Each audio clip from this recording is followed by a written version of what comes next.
It's really common sense. If the private sector, if you don't show up to work, it's taken from your salary. It should be the same case here in Congress. And to be honest, for all branches of government.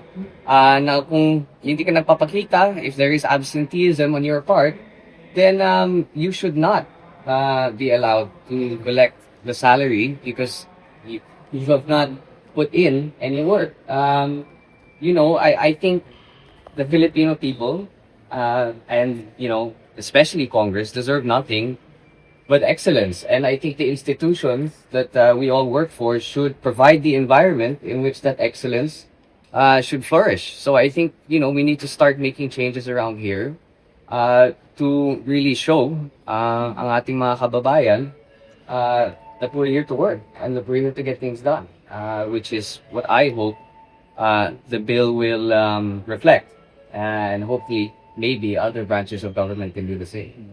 Yung sa no work, no pay bill po ba, may pinatatamaan po ba kayo or is it because general po ba si Senator Bato po ba ang pinatatamaan dito sa bill na ito? Ikaw naman nag-iintriga ka lang. No. I'm not singling anyone out. I think this is just the right step forward for the legislature as an institution. It's no secret that there have been cases of absenteeism and people not showing up to committee hearings or joining debates on the floor.